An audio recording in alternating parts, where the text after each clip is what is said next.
बेटियां घर छोड़ती हैं घर वालों को नहीं। निशा की ये भावुक कहानी कर देगी आपकी आंखें नम। बेटियां घर छोड़ती हैं घर वालों को नहीं। इस सच का एहसास उनके पास सदा बना रहता है। बस घर के लोगों को जरा देर लगती है इसे समझने में। खिड़की के पास खड़ी निशा सोच रही थी, भाई दूज आने वाली है, पर इस बार न तो माँ ने फोन करके भैया के आने की बात कही और न ही मुझे आने को बोला। ऐसा कैसे हो सकता है? हे भगवान, बस ठीक हो सब कुछ। अपनी सास के से बोली, माँ जी मुझे बहुत डर लग रहा है, पता नहीं क्या हो गया, मुझे कैसे भूल गए इस बार। सास ने इजाजत देते हुए कहा, कोई बात नहीं बेटा, तुम एक बार खुद जाकर देख आओ। सास की आज्ञा मिलने भर की देर थी।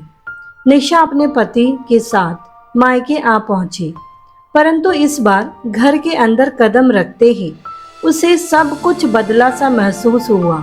पहले जहां उसे देखते ही माँ पिताजी के चेहरे खुशी से खिल उठते थे, इस बार उन पर परेशानी की झलक साफ दिखाई दे रही थी।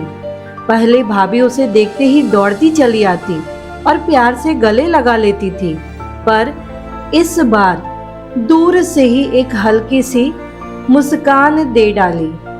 सब कुछ निशा को बदला बदला सा नजर आ रहा था, पर उसे कुछ पता नहीं थी बात। भैया भी ज्यादा खुश नहीं दिखे। निशा ने जैसे तैसे एक रात बिताई, परंतु अगले दिन जैसे ही उसके पति उसे मायके छोड़ वापस गए, उसने अपनी माँ से बात की। तब उन्होंने बताया, इस बार कोरोना के चलते भैया का काम बिल्कुल बंद हो गया, ऊपर से और समस्याएं। बस इसी वजह से तेरे भैया को तेरे घर भी न भेज सकी। निशा बोली, कोई बात नहीं माँ, ये मुश्किल दिन भी जल्दी निकल जाएंगे, आप चिंता मत करो। और इस तरीके से निशा ने अपनी माँ को समझाया कि आप चिंता मत करो। शाम को भैया भाभी आपस में बात कर रहे थे, जो निशा ने सुन ली।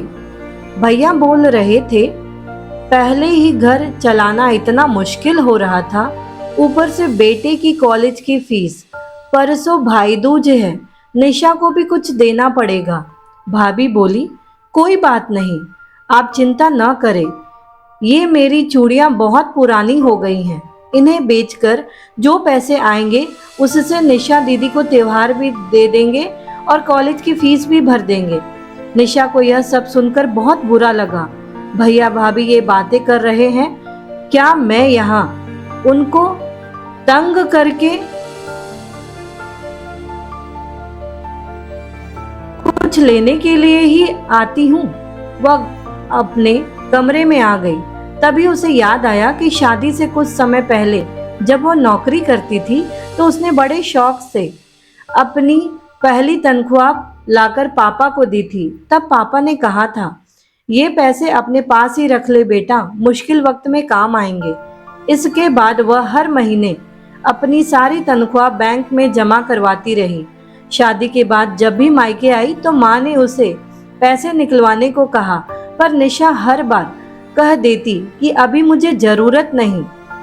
पर आज उन पैसे की उसके परिवार को जरूरत थी और जरूरत उसे दिखाई पड़ी।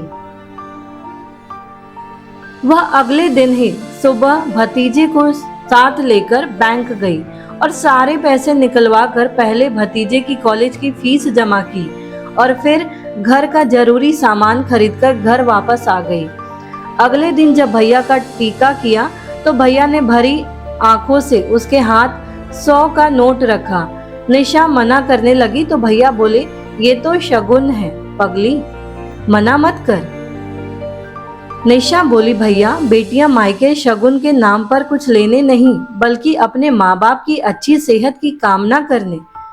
भैया भाभी को माँ बाप की सेवा करते देख ढेरों दुआएं देने और बड़े होते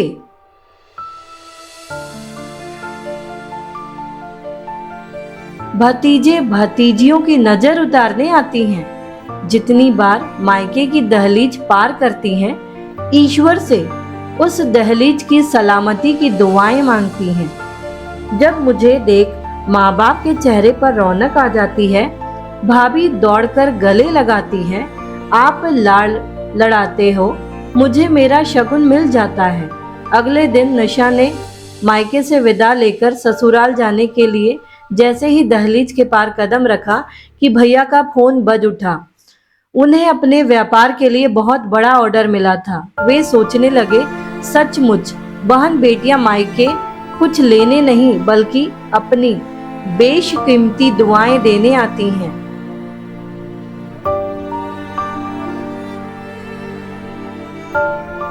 जब वे घर की दहलीज पार कर अंदर आती हैं, तो बरकत भी अपने आप भीतर चली आती है। हर बहन बेटी के दिल की तमन्ना होती है कि उसका मायका हमेशा खुशहाल रहे और तरक्की करे। मायके की खुशहाली देखकर उसके अंदर एक अलग ही ताकत भर जाती है, जिससे उसके अपने जीवन में पेश आने वाली मुश्किलों का वो डटकर सामना कर पाती है। भैया की आंखों से खुशी के आंसू बहने लगे।